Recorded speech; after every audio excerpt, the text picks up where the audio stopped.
I'm Frances Callier. And I'm Angela V. Shelton. And we're Frangela. You know what you need in your life? The Final Word podcast. Yes, you do. That's right. It is the final word on all things political and pop cultural. Where we make real news real funny. Where we inspire you so you can #resist. Subscribe and get a new episode of the Final Word podcast each week. It's the news we think you need to hear. That's right. We think you need to hear it. Okay? Yeah, it's what we say so. That's right. And because all we do is give, every Thursday you can listen to our hysterical podcast, Idiot of the Week. We round up the stupid because you know what? Somebody has to. Okay. All we do is give.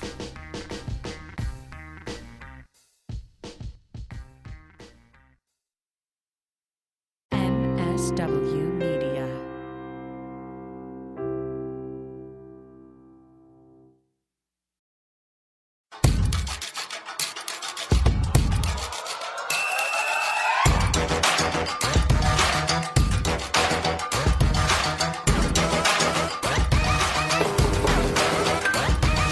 Welcome to Feminist Buzzkills Live, the show that thinks Matt Gaetz would make a great toilet scrubber.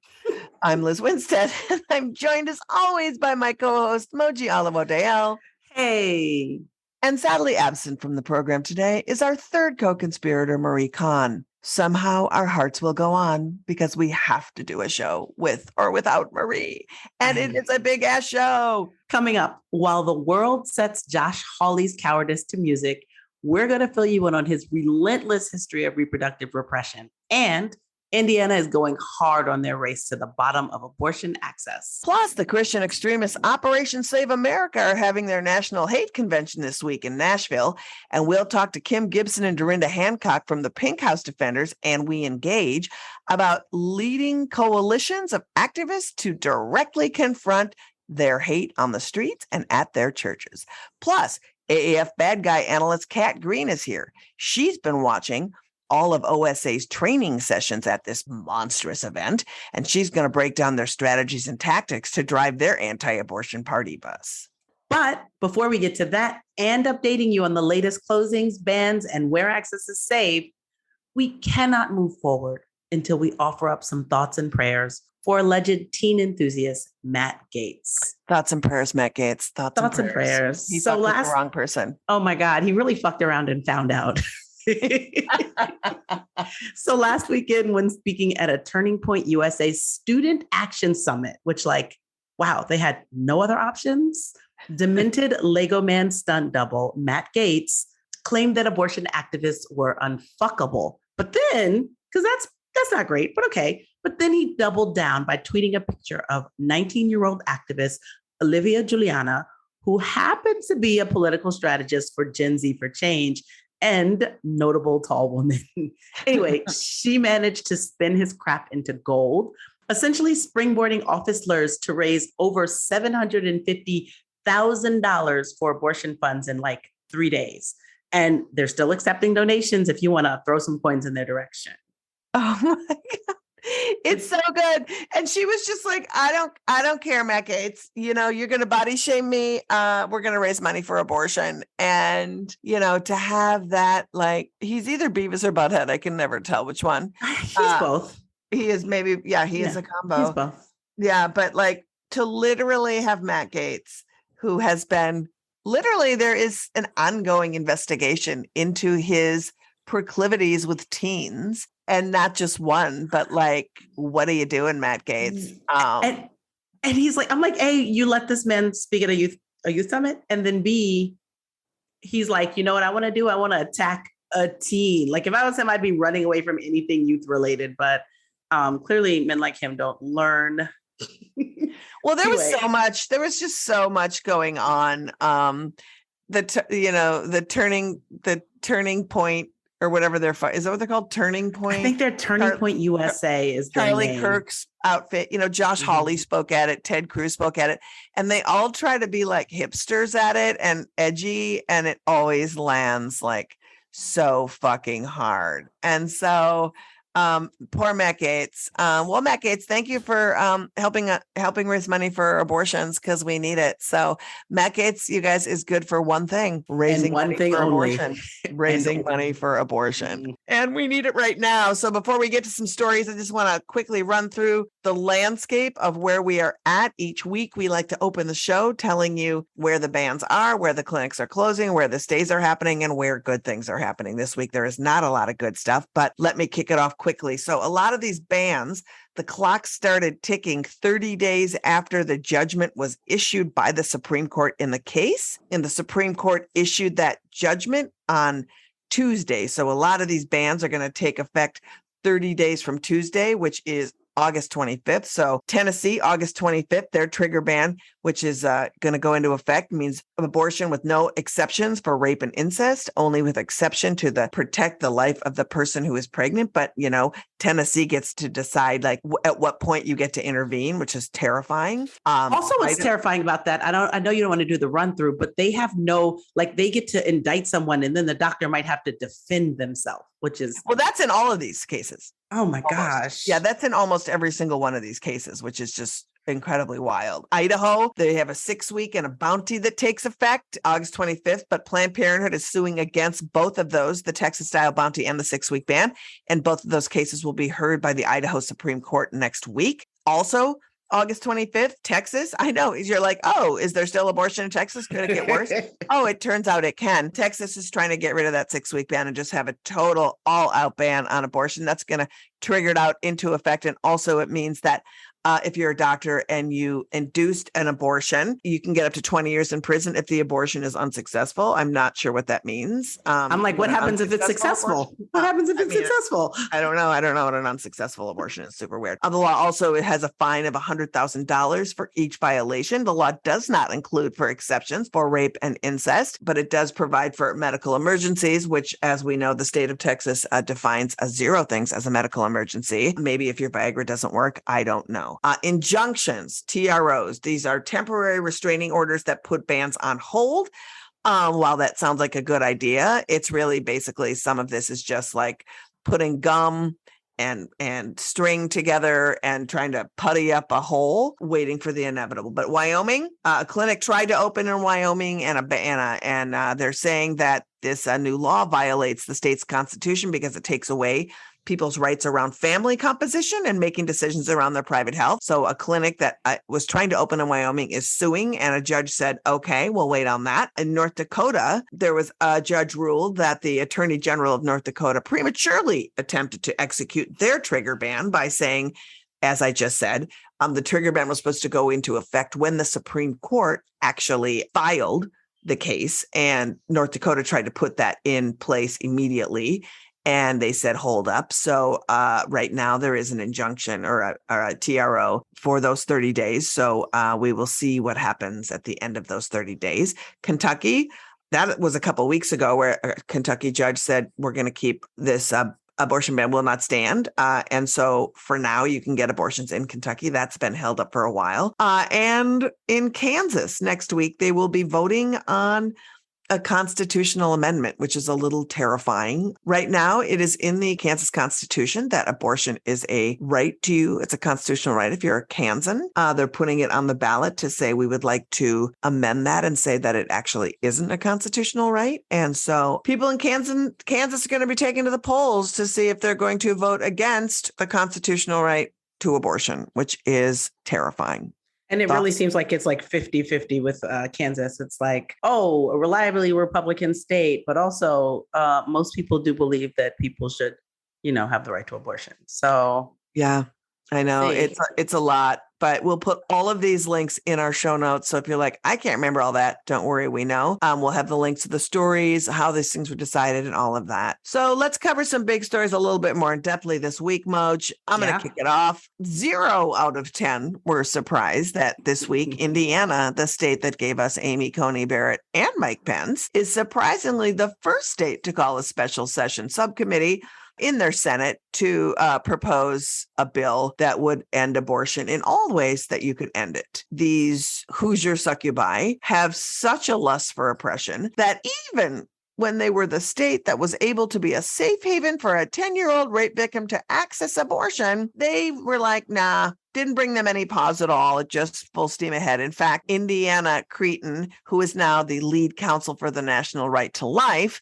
said that the 10-year-old should have been forced to have that baby. The state senators heard testimony from roughly 30 people on Monday, only about 10% of the 280 people who requested to speak. And there was thousands of protesters in Indianapolis at the State House, mostly pro-abortion rights. And yet a gerrymandered state with a pro-choice majority has a supermajority of anti-abortion white walkers holding office. So if Indiana gets its way, the trilogy of terror that is their House, Senate, and governor will ban all abortions in the moment of conception, with exceptions for rape and incest, threats to the pregnant patient's health, or fatal fetal anomalies. But again, they get to choose. I was going to say, we're in a terrible moment where it's like, oh, that sounds humane when it's not. Right. And it, and those are the things that like we've been talking about on the pod obsessively, how it's been my biggest fear that these rape exceptions are going to bring on all kinds of re-traumatizations for people. And sure enough, in this bill, one of the amendments within it restricts the rape and incest exceptions to the first 8 weeks of pregnancy for people who are 16 and older, and to 12 weeks for those who are under 16. So you're forced to, within a couple months, just come forward with your rape. And if you are, weeks. And if you are under 16 and you were raped, a lot of times it's from someone or a family member, and it's just so cruel. And the other things that's so fucked up is that part of this bill is for those who are victims of rape and incest, including minors, they have to sign an affidavit in order to receive an abortion, and that affidavit will become part of the patient's permanent medical records. How chilling is that? Really chilling. I don't even know what the ramifications of having an affidavit that's part of your permanent medical records could be for ongoing care in any circumstance. But I feel like it would give me pause. Yeah. Well, and also the thing that was really interesting about this is a group of synagogues and folks who belong to various parts of Judaism brought forth a religious exemption. They said, we believe that there should be a religious exemption because these go against our religion, and they didn't even hear that. And so even there was an anti-abortion Christian guy who said, why does one religion only get a hearing? Is this America? And so that was also really chilling, that they were like the only religious hot takes are from Christians. And so, I feel like people they've been kind of just reporting on Indiana, but they haven't broken it down. And while we have so much to get to in the show, and I wish we could break it down more, I just want folks to understand that Indiana has been trying to create a total abortion ban since 2018. So for 5 years, this has been something they've pushed. The pre-Roe, they've been really into it, really Catholic. Mike Pence was their governor. So it's just Indiana's problematic. And I think that we bypass these Midwestern states and think that it's the South and it's just these places. And it's like, it's every fucking state. And Indiana has been leading the charge for a super long time. And because Indiana is one of the 5 states that borders Illinois, that will have 0 or very few ways that somebody can access abortion, your Illinois story, Moj, is more important than ever. It really is. And again, we knew this was coming. I'm sorry, I'm just digressing for a minute. We knew this was coming when the Supreme Court took Dobbs, but living this reality right now is so terrifying and heartbreaking. And it's like every day is whiplash and terror and misinformation and crazy. So anyway. It's forgotten in the media already, it's like already forgotten, they're just January 6th is really important and I'm obsessed with it too. But it's like, this is happening every day and it's just dropped off the news. So that's why we're here. That's the whole reason why I'm here. Anyway, so I ran up on a more uplifting story, although no abortion stories are uplifting these days. You may know about the Janes, and it was a pre-Roe collective of women in Illinois. And they, just a handful of women, I think less than 10. College girls. Yeah, college girls just worked together to get people to safe abortion back when abortion was illegal, kind of well, kind of like right now, right? They were pre-Roe and here we are post-Roe, and we're back to abortion being legal in a growing number of states, but not Illinois, this little haven of abortion access in the Midwest. And an activist named Tamar Manasseh, she was inspired by the recent documentary on HBO about the Janes that really dug deep into the work that they were doing. And it's still available on HBO. And she was just inspired to revive that kind of work. And fortunately for her, she's in a safe space. She's in Illinois, and she's partnering with the Chicago Abortion Fund and basically working to fight misinformation about abortion and connect people with resources and access to abortion care. So she's based in Illinois, but she also travels. And one of the things that they're doing, which I think is interesting, also a little weird, but also, you have to start somewhere, is they have these shirts that say Jane, and they essentially want it to be an invitation for people to talk about reproductive rights. So of course, it's heartbreaking that, 50 years later, we need this again, but it also is kind of uplifting because the Jane Collective was a very white network. It was in the clips I've seen of the documentary, and I know, Liz, you've seen it. I haven't seen it yet. There's like one Black woman, but I'm excited to see a Black woman claiming this work and really trying to reframe it through a reproductive justice lens, specifically targeting Black and Brown people who need abortion care. Well, and I think that's so cool. I love it. Yeah, I do. I really love it. And that was it's like, I don't know.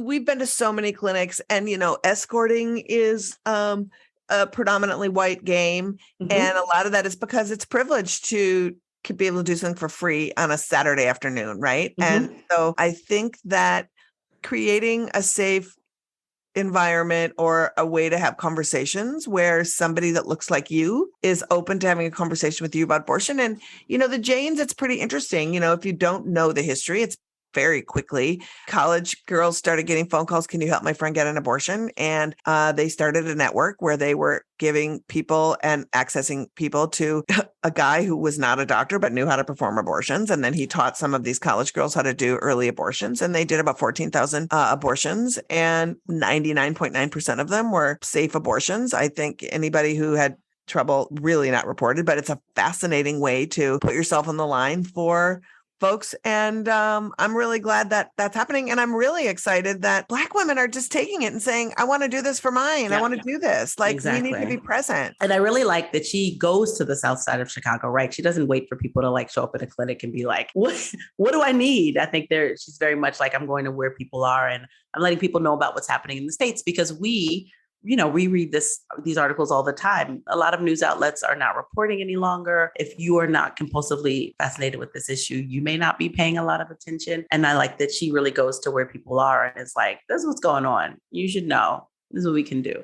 So that was really exciting. That was really good for me. I love it. And so we'll put the link to, if you want to get a shirt and support their cool work. I think it's wearejane.org, and we'll put that in. The shirts are cool. They're black or white, and they just say Jane on them, and it's kind of great. And I'm sure they're going to be like targeted, and people are like, are you Jane's Revenge? Are you the ones who are spray painting on fake clinics? And it's like, I guarantee you they are not. And then lastly, I just wanted to touch on a little Josh Hawley fun, because while the media is fascinated with Josh Hawley's obsession with adoration from any race-baiting man squatch that will give it to him, I just wanted to give some focus to his work on promoting anti-abortion and anti-birth control policies that make Clarence Thomas look like, I don't know, me, I guess. Terrifying. But so Josh Hawley, he is very obsessed, as everyone has been paying attention to, with, every single thing that's wrong so that he can have a fan base. But I was reading, and Josh Hawley spent his career when he was the Attorney General of Missouri, and then in turn ran for Senate. He ran on this notion that he fought for Hobby Lobby at the Supreme Court and won. And he positioned himself as the Hobby Lobby lawyer.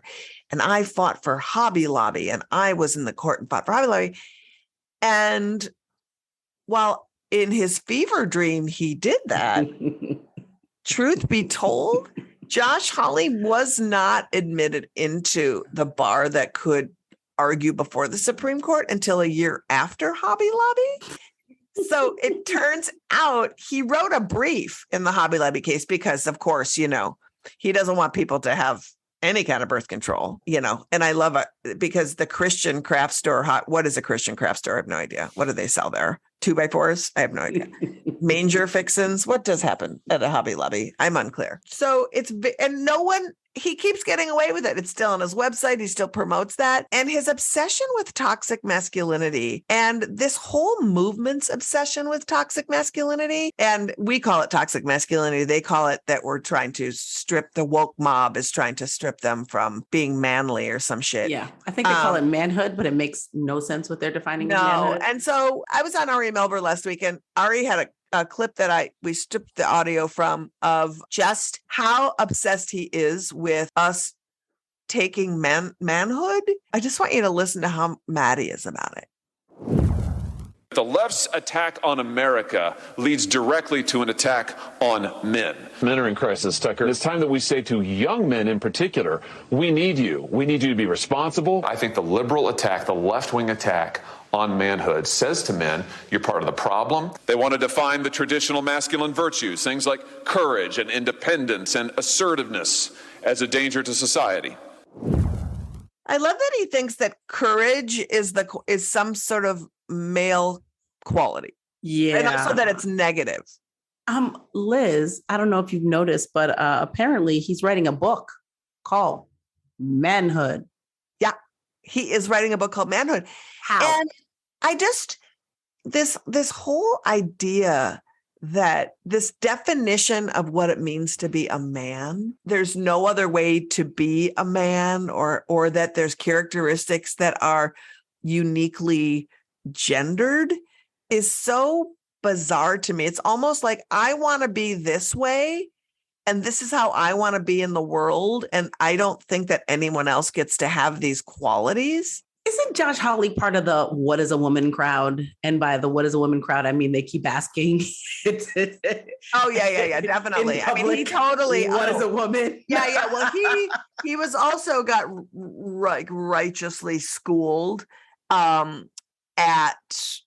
a hearing that the Senate did on post-Roe America and where we're at, when he tried to pull that bullshit on a doctor, and it was just like, and she was let like, me "You're a just explain to you, prick.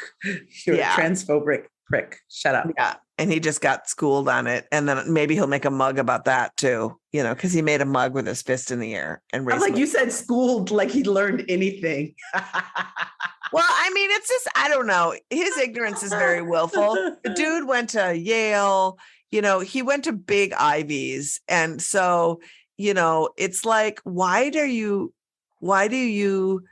constantly try to act like you're not like a dude that went to all of the most privileged places in the world and then just decided that you're going to do this creepy 180 spinning on not even 180. I don't think he spun at all. It's just more like desperation of adoration. I mean, I really do believe that he's one of these people who wants to hate you first, to make sure that he has the upper hand, because he knows you're going to hate him the second you get to know him. So he just wants to make sure he's setting the stage.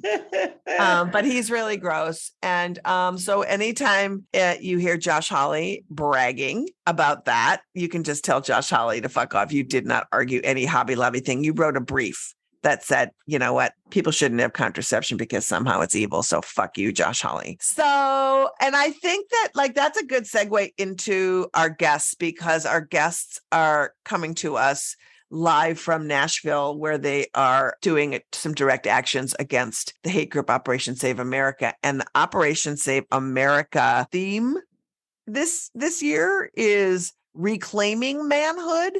So where'd it go? I don't know.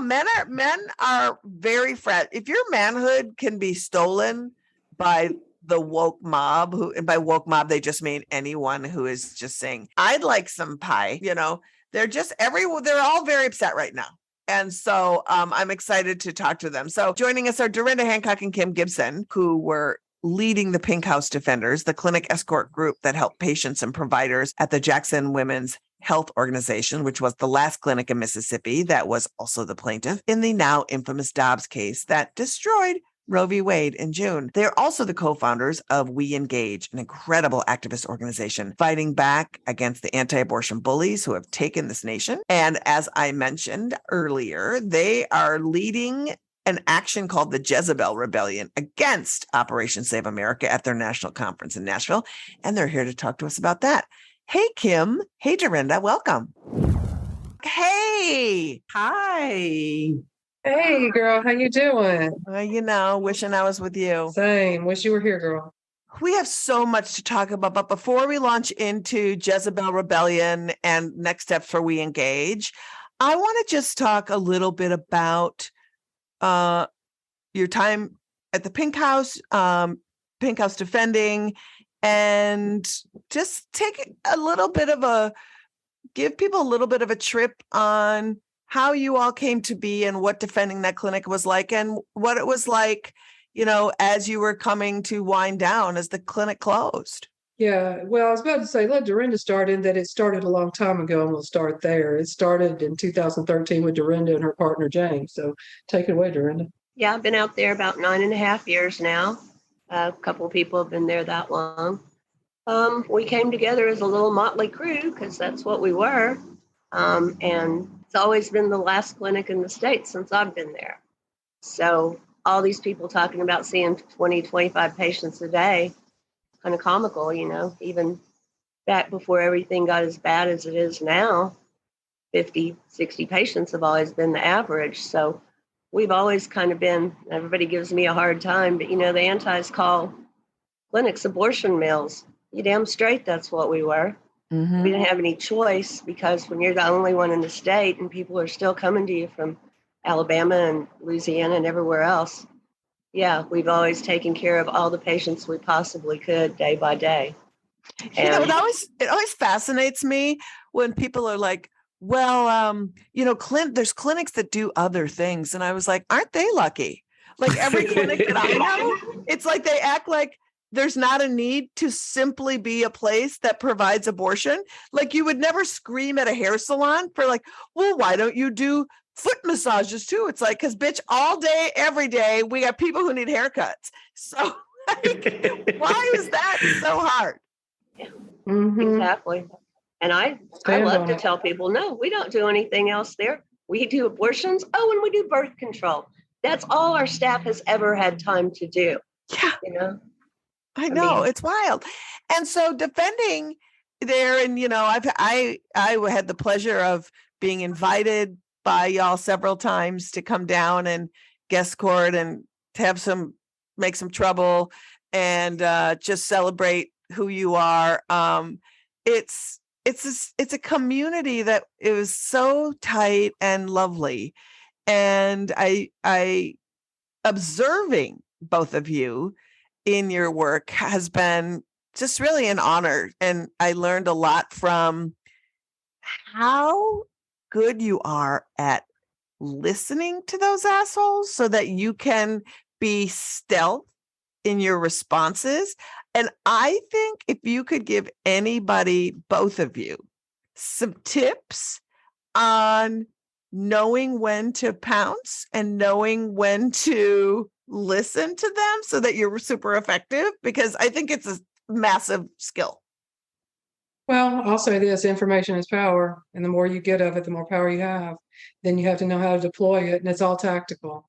You don't sit there and chat with an you can do it if you want to. I'm kind of over them. So that one down there, she'll do it. She'll talk to them all the time. But I'm more about extraction of info. And I can be nice about it and stuff. But it's also not just getting info. You're also distracting them from patients. You're also, trying to score a point here or there just for yourself because it's tired of listening to them or whatever. But there's lots of different reasons. But yeah, listening is the key in figuring out who they are, where they're from, and what their motivations might be, other than stopping maybe baby murder.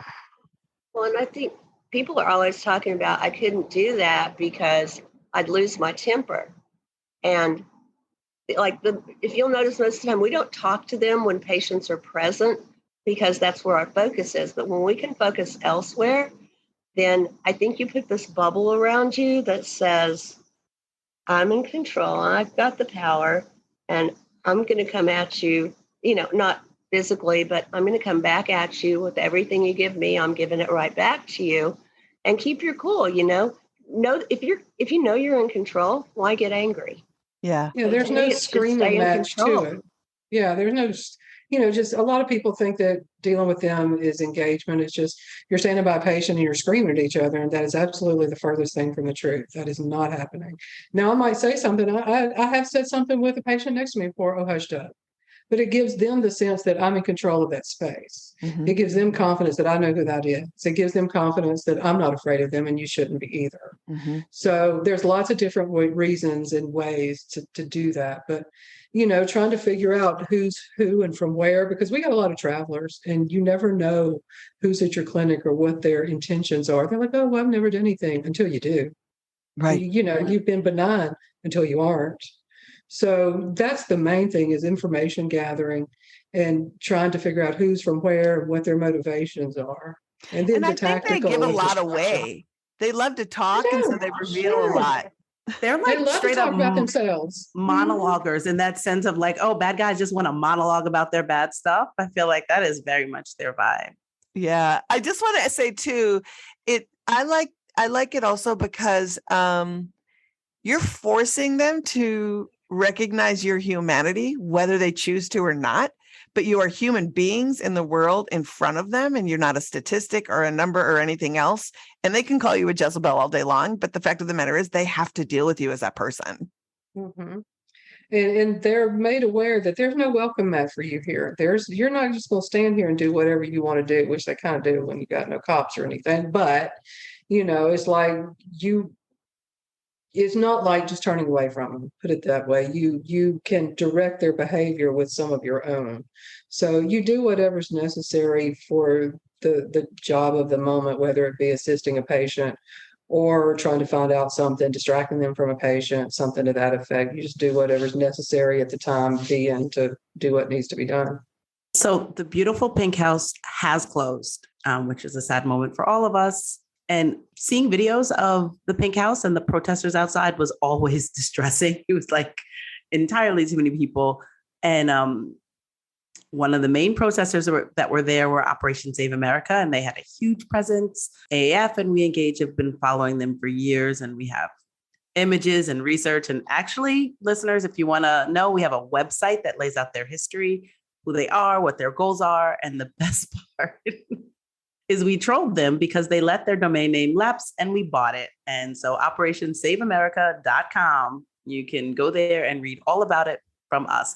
But can either of you kind of lay out a brief history of the group and what they do? Specifically, Operation Save America. Okay. Once upon a time, a long time ago, there was a man. There was a used car salesman named Randall Terry, and he created Operation Rescue up in the Northeast, and they started basically harassing and blocking clinic entrances. I'm being very brief here. And they, what was it? Summer of Mercy. I mean, these things drew thousands of people to places. It was terrorism. It still is terrorism, but it was quite horrific because the things they were doing before 1994, and we'll get to 1994, is that they would chain themselves inside clinics. They would drag cars in front of doors. They would do whatever it took to stop people from going in those clinics. And so after Randall Terry, there were a few different leaders. The last before the current is Rusty Thomas, and now Jason Storms. With Flip Benham was before Rusty, and he changed the name to Operation Save America. And the name says it all. They believe to save America, it's going to take a biblical worldview, stopping everything that's against their God's law. And we're going to be ruled by their God's law. That's their goal. It's just abortion is first. That's the low-hanging fruit. So they use whatever tactics they can. They're well-funded, obviously. So they are underhanded, and they will do whatever they see fit to get to the place they want to be, which is basically, I've learned it's a theonomy these days. That's a different thing, but they want their religious beliefs to rule all of us. Yeah. And don't they also like have a whole doctrine? It's called the doctrine of the lesser magistrate. And they basically have created a series of laws and guidances that basically absolve them from following any kind of laws or rules or anything, saying that if it goes in opposition of God's law, then they don't have to obey it, giving them every opportunity, right, to just be Pretty shitty. much. Pretty much. Ignore Roe was one of the things. They were all about judiciary doesn't make law, da da da da da. Well, now that they got this law, now they're going to have to rethink that because now everybody else should ignore it. And, you know. Well, I'm a big fan too. They have this whole thing, defy tyrants, and my whole thing is taking it back. So I've been using defy tyrants as a hashtag on everything that we do so that their hashtag goes totally. They are the tyrants. Yeah. They so are I would tyrants. totally suggest while you're there and as you're posting, please use defy tyrants. I think I will. Thank you so much. Absolutely. That's great. Yeah. The OSA trolling will never end. Never fucking Nor should end. Nor should until there's none left. Until there's none left. That's exactly right. So having said that, talk about how OSA has shown up at your clinic. Like we've sort of laid out this brief sort of, that's sort of the giant worldview they have. But will you talk about when they show up, what that turns into when they protest? Like, what do they bring? How do they behave? What are the things that they say, so that people can kind of get a feel for how that turns into a public-facing day-to-day lifestyle? OSA as a group used to come to Jackson more than they do now, simply because we were the first ones to have only one clinic in the state. And 13, 14, 15, they would bring 150 people, 200 people with them, you know. It got to, I think OSA, you know, had their little slower times. So they're really good about getting locals to come out. So they'll roll into town with 50 people, but there'll still be 150 on your sidewalk because everyone comes out to them. They have a magnetic charm. No, they have a draw. And I use parentheses a lot. So what they do, and of course you guys know this, but the bullhorns, the speakers, but they bring a hatred feeling with them. And the OSA people that we have now, you know, local OSAs, they stand out with their anger and their, you know, you have the normal little pro-life people, but you have Coleman Boyd and Doug Lane, and that anger trickles down to the not so, you know, to the calmer antis. And there's just this, I don't know, I don't want to say it's a power they have, but it's almost like they bring with them hatred, and it spills over onto anyone. I feel like all antis have a certain degree of hatred, but it amplifies it in them, and it gives people, it makes them escalate to levels that you're not used to, like climbing ladders and looking over the fence and different things like that. Well, when we were down there for Operation Save America came and they did some lobbying, and then they had a meeting, right? So they came, they brought a shit ton of people, and they went to the Capitol, and we went to the Capitol. Leadership conference. The leadership conference, right? And I remember we had come down and some of us had rented Airbnbs, and one of them had followed one of our activists to their Airbnb to say, you should repent. And it was like in the night.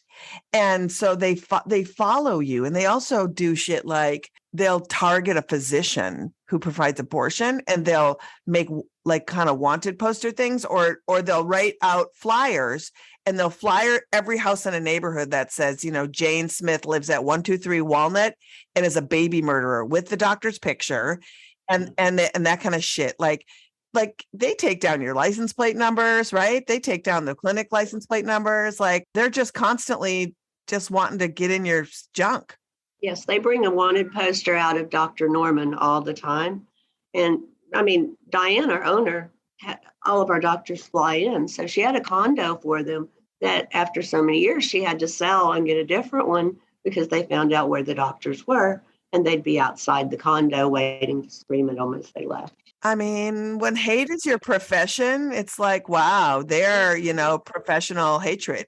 So thank you for sort of laying out who they are. And they have chapters all over the country, and they have this national event every year. and We Engage, Abortion Access Front, some other groups have 3 years or 4 years now attended their national event, just challenging them in their own spaces. So let's just talk about We Engage as an organization and what y'all do and what your goals are. And then we'll talk about how that is expanding into direct action. We Engage was founded in 2019 as a multi-pronged organization. It's a 501c3. At the time, supported the operations of the Pink House defenders, the escorts at the Pink House, and supported their efforts, all that. We also did work as far as social media and trying to help people understand the problems with accessing abortion, what it looks like outside of a clinic, and destigmatizing abortion. So that's not out there. Because in the bottom of it, escorts shouldn't even exist, because we're out there to help people from their car to the clinic door through a gauntlet of abuse, So really it shouldn't exist. Now, we're no longer out there escorting, and that's not the way we wanted it. We wanted it to be because it was normalized. Everybody went home and let people alone. And so we were trying to do work in that end to show people this is what is happening outside. Are you okay with this? And now that you've seen it, are you going to do anything? What are you doing? Do you care? And trying to normalize abortion, getting people to say abortion and doing destigmatization work and trying to say it is a part of our healthcare. It is a human right. Their narrative, the anti-abortion narrative, has unfortunately won. It has seeped into our language and into our culture in such a way that here we are without the rights that we should have, the legal rights. I still have a human right to abortion, and it will occur if I wanted to. Legally, I'm in jeopardy, though. So we want to bring attention to that. We are now not free and equal participants in our society. And We Engage wants to bring those things. And we also look at it through the lens of separation of church and state, where a lot of people don't. And because in the end, why are we here? And we don't hear it addressed very often. Why is this happening? You'll hear, because people hate women, they want to control women. But why? What do we get back to? We can get back to the patriarchal and their tool of the religion based in patriarchy. So what I love is y'all are really thinking about how to take We Engage to the next level, like what happens now. And as we speak, we're speaking from y'all are in Nashville. And one of the things and one of the reasons that AAF fucks so hard with Pink House Defenders and We Engage is because we firmly believe that we need to take to them and we need to disrupt their bullshit. If they're going to go to clinics, then we're going to go to their churches and their meetings and their conventions and mentally disarm them in their spaces. So let's just lay out what happens at one of these conventions when people swing up in their trucks with fetuses plastered all over them. We generally have these every year, most always in July.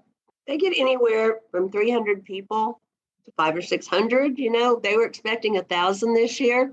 These are the last 2 days coming up. They may get that because I figured it all up today on the counter. There definitely are more than 500 of them here. Wow. And they roll into town to spread their hate. They start drop carding, 100 miles before they get here. And drop cards are little hate messages that they have, sometimes with fetal porn on them, the little supposedly aborted fetus pictures. Besides clinics, they'll terrorize anywhere. They're terrorizing people just trying to go about their daily business and enjoy life. That's, if I'm a tourist, I'm like, I don't know if I want to come back here with all these crazy people. So, they're spreading hate, and to a degree, they're spreading fear. You're like, why is someone over there on a speaker screaming about repenting or you're going to hell, especially in Nashville? You're here to drink and party and go to a concert, And so tell me what are you guys doing to disrupt their shit? So they're still going outside of clinics. There's hundreds of them outside of clinics. So tell folks some of your actions, some of the literature you've made, like how you are taking them on and shitting on their narrative and kind of breaking up that narrative. Well, we have some great signs. Kim designed those. She's got some OSA signs that are perfect. You're probably going to have to read them off because I forget exactly what they say. But we have one of our favorites, of course, is the giant honk for choice sign. And, we've just gotten great reception from people driving by with that. But the little 18 of us that we have right now, because A lot of folks, have personal things and couldn't make it. So we're a very small group compared to theirs, but we're also feisty as hell. So we're out there on the corners right with them in the middle of what they're doing with our signs and our literature. We made our own drop cards. They have a little business size card that they hand out, and we made our own. One of them, my favorite one, Kim came up with it one day and we jotted it down. They're coming for your shoes. Because seriously, once they get us, no more reproductive care, they're going to be going after our vote, and they're coming for your shoes last because they want you in the kitchen barefoot and pregnant. Yeah. So we have this great little card that says they're coming for your shoes with pink tennis shoes. That's awesome. Now we haven't gotten them out yet, but when Jezebel's arrived today, we have these great capes. And I guess I should wait until we talk about Jezebel, but yeah. So that's a good segue. Let's get into. So this action that you're doing this time is called the Jezebel Rebellion. And I think a lot of folks don't understand how old-timey their insults are sometimes, like really just like they're very Old Testament, like scorny. And I know from having experienced it, and I know y'all experienced it a lot too, that they love to call us Jezebels. I like to take their book, their religious Bible, take their stories and turn them around on them. Because, Jezebel was the most hated woman in the Bible. She was horrible. She was, frankly, a whore, But, I read a lot of stuff about this when we decided to use that name. And Kim came up with it, by the way. But Jezebel, there was really nothing wrong with her. She fought for her own religious freedom and for the freedom of her followers to believe what they wanted to believe. And because they didn't believe like the other followers and God, they went after her. And, in the end, her armies were defeated. And their version is that, a eunuch threw her out the window and the horses stomped on her and the dogs ate her. That's all they tell us when we talk about it. That's not how I see it. When her armies were winning, Jehu and the leaders went and hid. When she lost, she painted her face, she styled her hair, she put on her best gown, and she sat in the window like the brave warrior queen that she was. And she died a hero. So to me, we just went through that. You just took everything we had. You took away our rights, you took away our freedoms, and basically you stomped on us with the horses and you sent the dogs. So along with Jezebel's rebellion, our symbol is a phoenix, and we have risen from the ashes, and we will come back for you. It's so great. I love it. It's like, oh, you send us up, but we'll come back from the ashes. We just keep reanimating. That sounded like a curse, and I loved it. I just think y'all are doing the most. And so, Moji, I think you want to take us out with the last question about what's next for Jezebel Rebellion, right? Yeah, what is next for Jezebel Rebellion? What is Jezebel Rebellion doing, besides cursing our enemies and stomping on the bastards? We've been escorting to the last days of the clinic, and then now we're here doing this. It's taken a lot to do all of that. So Derenda and I are going to take some time off in August to contemplate what next really looks like for us. But absolutely, there's a place for the work to be done. And if the conditions are right and we can make that happen, we would probably be more interested in doing that. But we haven't been in the place to make those decisions at this moment. We've been tired. Lord, we've been tired. Yeah, and I just want to tell our listeners, man, the Pink House Defenders and Now We Engage should be household names. These folks have been on the ground doing this shit every day. It's the first place we went when I started LPJ to advocate with and partner with. And they are a 501c3. If you don't know what that means, it means that you can make a tax-deductible donation to their work, because the truth be told, part of the reason that we fucking lose in this business, in this world that we're working in, is that the Mackenzie Bezos, or whatever her name is, of the world gives $250 million to something she's heard of.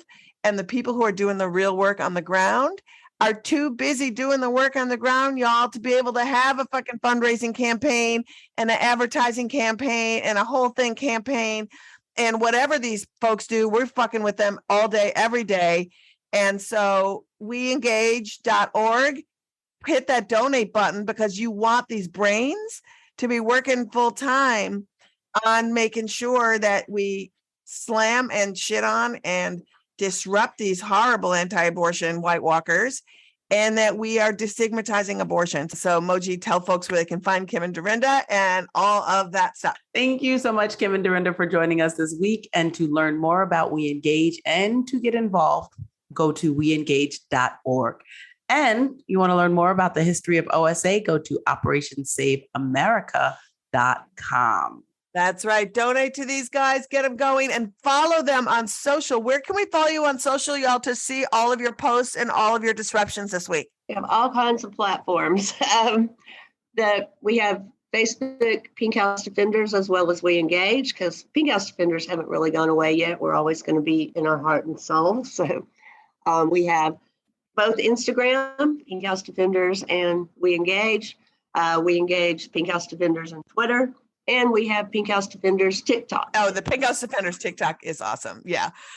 So follow them all. We follow them all. Love you and carry on with your good work. So wish I was with you in Nashville, but I'm with you in heart and spirit. Wish you were here. Thank you. Thank you. Thanks for having us. Kim and Derenda laid out the overview and details of Operation Save America's public terror campaign, but here to talk about what they do in the shadows, how they plot, organize, what happens at their secret meetings, is our AAF security and research guru, Kat Green. Hey, Kat. So, Kat, I'm super psyched to talk to you. We just talked to Kim and Derenda, and they laid out for us sort of OSA's external plans, how they take to the streets and how they're preaching in the middle of medians and 300 strong. It's outside of clinics and outside of mosques and all that kind of stuff. But they also, during this time, and also subsequently throughout the year, have these summits where they kind of make their plans for the future and what they're doing. And you're somebody who has followed not just on their national day, week that they all get together, but like throughout. So I guess what I wanted to first ask you is, in the course of you watching them throughout the years in a pre-Roe space, what have you observed as their model? And then we'll get to like what it feels like they're doing now after Roe. So what are some of the things that you saw them working towards, in the past couple of years? Sure. Well, last year when we were in Phoenix, we definitely saw, it was a changing of the guard. Jason Storms was sworn in as the new national director, and then Lucas Childress and Darren Stidd were his assistant directors. We saw a return of the very old guard. Flip Benham came out, Keith Tusey came out, and were there to be there with Rusty in this sort of symbolic hat change. Well, hold on a second. Before you continue on, I think that we should we talked a little bit with Kim and Derenda about Flip Benham and Randall Terry and sort of the origins of Operation Rescue turning into Operation Save America. But maybe Rusty Thomas held the job for the longest, right? I think he was there the longest. And he's the guy that was the head of Operation Save America before this new dude, Jason Storms, took over. And what was sort of the vibe under Rusty before that? Well, Rusty was an actor. Yes. And thespian. But also like a showman in a certain regard, right? So it was very fire and brimstone. It was very showy. He would cry, he would scream, he would gnash his teeth. It was very dramatic. But weirdly, I have to say, I miss Rusty. It's a very strange thing to say, but like under Jason, things have gotten way more militant. It started last year, but we really see it this year. There's just, there's war talk in everything that they're doing. And you're starting to see that show up in the posts of other people who are attending these events, people who are not leadership, people who are just sort of one-off street preacher outlier people that show up at the events and know everybody, but aren't, it's weird to see a lot of people buy into this battle imagery and talk about fighting in streets of blood on the regular now. It's just gotten way grimmer. Well, and I think, for this new dude that runs it now, Jason Storms, Abortion Access Front and you and a lot of us in the movement have been following him in particular. And for those of you that don't know him, which many people don't, he's a very strong 2A guy. He's somebody who is by marriage, his father-in-law is one of the leaders and the most militant anti-abortion origins, the Army of God and coming from this horrible place. Jason Storms fundraised for Kyle Rittenhouse and was up in Milwaukee, defending things. And, he's from that ilk and has a church that is really arm the Christians and sort of take over. And then he has this talk about the weird camp he has. Oh, well, it's not active anymore, but yeah, he used to have the Faithful Soldier School of Evangelism. I mean, that just sounds like some kind of old-timey Laura Ingalls Wilder thing. Well, what we're seeing is in the last year, he started hanging out with actual arms manufacturers and people who do survivalist training. Before, I think Jason was somewhat of a Christian militant LARPer, and now he's taking it to the next level. He's talked a lot about how he's training. A lot of the imagery that you see in their videos is him out with a rifle at night and night vision goggles and crap like that. I mean, it's just, but an important thing that happened this week is Darren Stead, who is one of the associate directors, stepped down because of a bunch of injuries he's had and was replaced by brain injuries, right? 5 concussions. And what? Does he keep falling? I don't know. That's odd. I feel bad for Darren, honestly. They were all always mean to Darren. They gave him those pork rinds last year. And it's just like they just pick on Darren for being a big guy. And I don't know. I always had a soft spot for Darren in this weird way. But regardless, they replaced him this year with a guy named Matt Brock, who's an ex-Marine and definitely has just a tougher, he fits Jason's mold a little bit more about the tough guy that's supposed to be leading these Christian warriors into battle, So it sounds like, Jason's taken over and there's been this very sort of manly, there's been, we were also talking a little bit earlier in the show about this. Josh Hawley's writing this book on manliness and, went on and on and on about manhood and manliness and woke cultures wrecking manliness. And this conference, the theme is restoring. Oh, well, it's not the theme. But their new t-shirts say restoring manhood. Yeah. So the restoring manhood. And it's just, it just feels virulently anti-woman. It just feels virulently anti everything. So how have the speakers played out? What are they saying about pushing? How do you think they want to push this narrative forward? Because I really want to know how emboldened they feel in this post-Roe America and also really just post-J6. If there's not a lot of people who are seeing consequences after J6 and now post-Roe, are they just emboldened as fuck and are they behaving as such? They're absolutely emboldened. There's already been one blockade attempt at Care FM in Mount Juliet on Tuesday. And then on Thursday, there was an attempted invasion, actually at 2 locations, at Care FM in Mount Juliet and then at the Planned Parenthood in Nashville. And the antis have straight up bragged about their relationship with the police in Mount Juliet. They have said flat out to the police that they intend to do another blockade between now and August, which leaves this weekend. So, they are not even pretending to be subtle about it. I have video of them talking to the police after the first attempted blockade and openly saying, well, first goading the police officer and using Uvalde as some sort of wedge to shame him into doing something on their behalf. But then openly saying that, they're men that were willing to do whatever it took. And they would prefer that the police took action. But if they need to, they'll do it.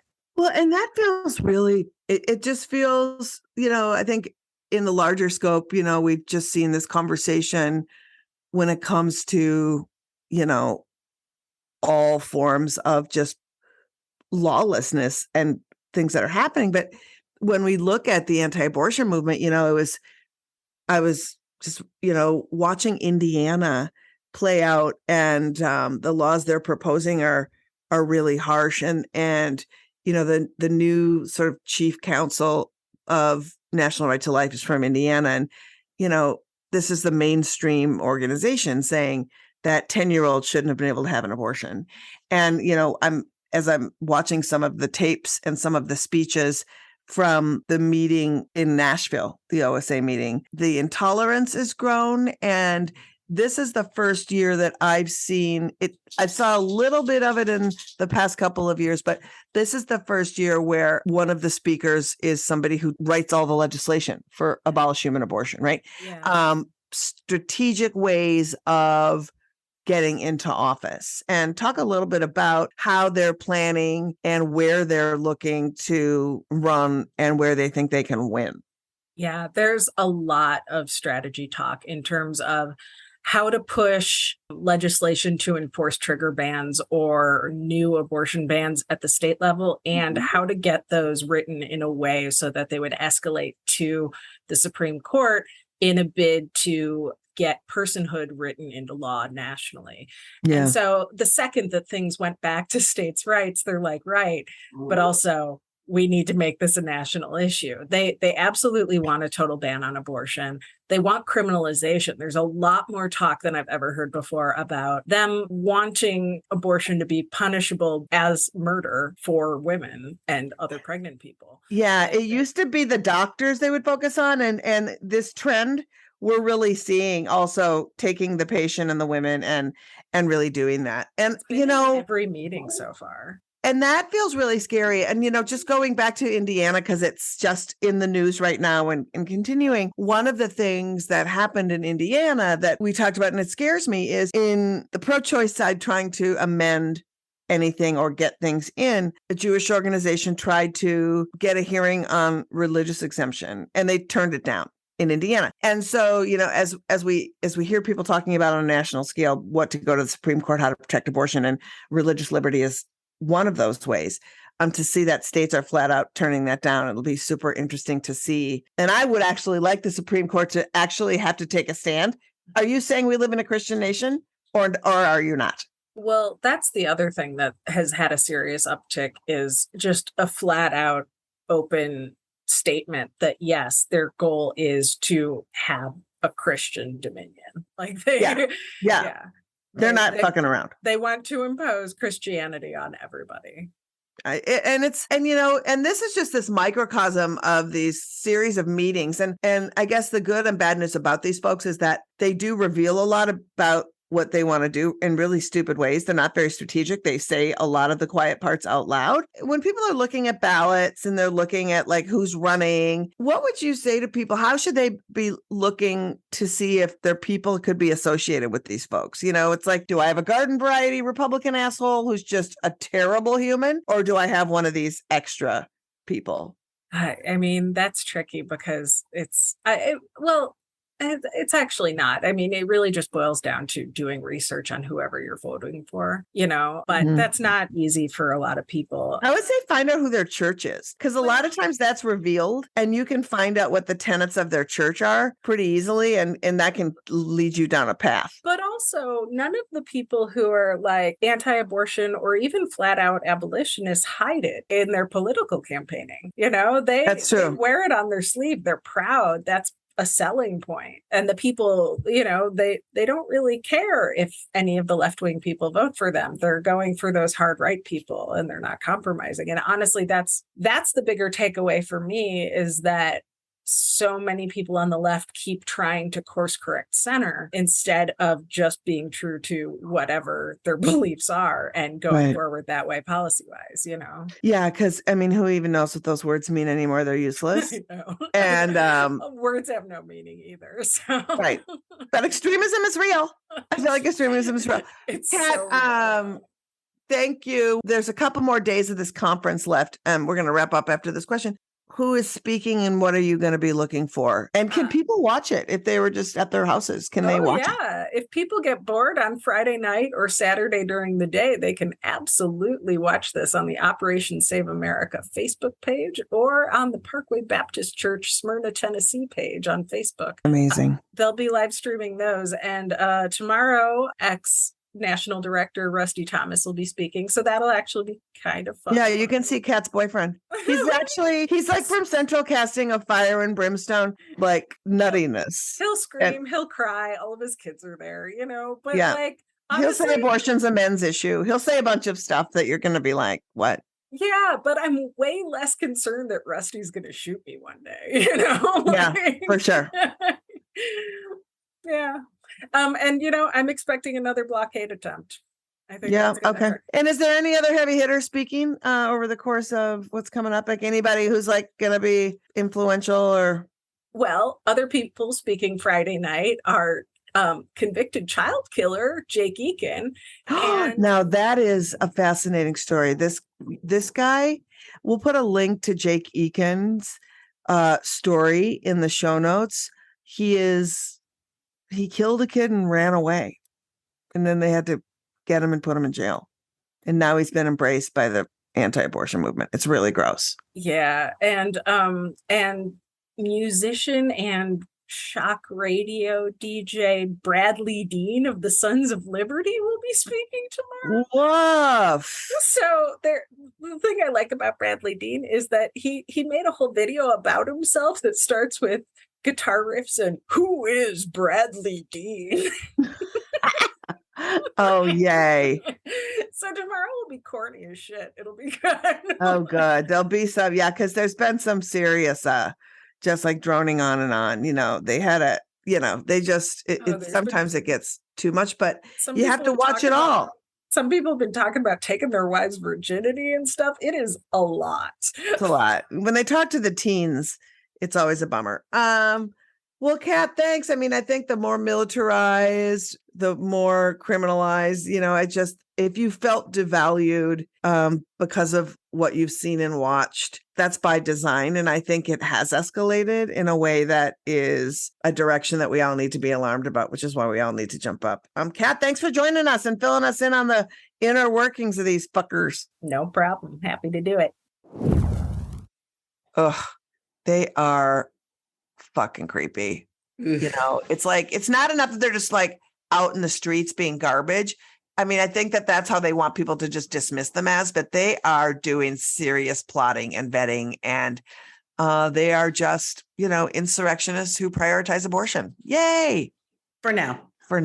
I know. But, I just don't know. They seem relentless. They seem tireless. And I think they are tireless and relentless. They are. So that leads us into our fake sponsor, which we couldn't do the show without the generosity of our fake sponsors. And it's always a bonus when that sponsor is a product about wellness. And I do believe a product that many of these anti-abortion monsters probably use. Oh, absolutely. And Liz, you said it. I cannot stress self-care enough. And these days, it's more important than ever to take care of your body, especially while you scream at strangers about what to do with theirs. And that's why I never leave the house without a 6-pack of Mike's Hard Communion Hooch. Mike's Hard Communion Hooch is the only energy booster the abortion clinic protester on the go will ever need, besides the love of Christ, of course. Mike's Hard Communion Hooch is an infusion of holy water, white Zinfandel, and trucker speed. Just pound a can of Mike's Hard Communion Hooch every time you need a blast of the Holy Spirit to keep you jacked up all day on that bullhorn, spreading God's word outside the abortion clinic. Visit mikeshardcommunionhooch.com to learn more and use code JackedOnJesus at checkout for 20% off your first order. And if Hard Communion Hooch goes against your morals, try our Southern Baptist flavors like Funeral Casserole and Tropical Baja Rapture. Mike's Hard Communion Hooch. How else do you think Alito stayed up all night writing that ruling? I feel confused about the non-alcoholic communion hooch. Is that just a funeral casserole with some trucker speed chopped in it? It's a little gravy, watered down, and maybe little fun bits of string beans in there. That's one of our more exciting products, I think. Got a lot of options there. Super excited. Also, I feel like I don't see enough 6-packs outside of abortion clinics, so I'm excited for them. I don't see enough 6-packs anywhere. I feel so sorely lacking in the seeing anything department. But now we're just blabbing. That's our show. That is our show. Yes, we had a good show. I'm very excited about it. Thanks to Kim and Derenda for being here. Make sure you sign up for updates from them at weengage.org and follow them on all the social medias at weengage4good on Facebook and Instagram. And you can donate at weengage.org. All that, of course, is in the show notes. And thanks, Kat Green, for your insight. Check out all Kat's research into a bunch of different anti-abortion extremists at hypocritesunmasked.com and follow her on all the socials at SpyGirlPix. That's SpyGirlPix. Thank you so much for listening. We are here for you as we navigate these dark days. And we want to be a reliable info hub and a source of humor as we face some of the really hard times ahead. We're in this together. We gotcha. So you can subscribe, write a review, give us 1, 2, 3, 4, 5 stars. It's the best way for our podcast to reach more people. And by doing so, you're helping more people learn about this assault on abortion access. To keep up on all the latest repro news, follow us on social at Abortion Front on Twitter, Instagram, Facebook, TikTok, and YouTube. FBK Live is edited by Remy de Tournay and is produced by Abortion Access Front. And action alert, if you missed our training kickoff to Operation Save Abortion, don't you worry. You can watch all the sessions and access the activity guide and sign up for upcoming trainings at operationsaveabortion.com. Also, we talked about the Janes. I highly recommend watching the Janes documentary on HBO Max. It's awesome. HBO Max, watch it on HBO Max, borrow somebody's password, do what you need to do, but it's really, really good. And AAF is tabling and speaking at Riot Girl Fest at Elsewhere, Brooklyn on August 10th. Doors open at 8 p.m. You can buy tickets at elsewherebrooklyn.com. This weekend, AAF is out in those Nashville streets, disrupting OSA with We Engage and a lot of dope activists. So follow along on all the socials for that. FBK will be live from Netroots Nation August 18th to the 20th. So if you're going to Netroots in Pittsburgh, come see us do the show live and come to our booth. You can get deets and schedules at netrootsnation.com. And check out the cool shirts from We Are the Janes at wearejane.org. That's right. And speaking of the Janes, next week, Judith Arcana, an original member of the Chicago Jane Collective, will be joining us along with Jackie Fabulous, an incredible comedian. So we will be doing a deep dive into the first Janes, which is super exciting. Plus, join our Patreon. Come on now. You'll be supporting great content and get cool FBK merch exclusively at Patreon. And if you want to give us some dollars, we have super cool experiences. All pledges support this podcast and all of our activism at Abortion Access Front. Roe has burnt, so we need to take this scorched earth and do something good with it. And we are trying to with this podcast. So pledge patreon.com/Feminist Buzzkills. And if you want to support Abortion Access Front in other ways, we have other cool merch and the donation buttons at aafront.org. We'll leave you with a definitely not dermatologist sharing his unsolicited theories about bovines and Botox. Enjoy your weekend.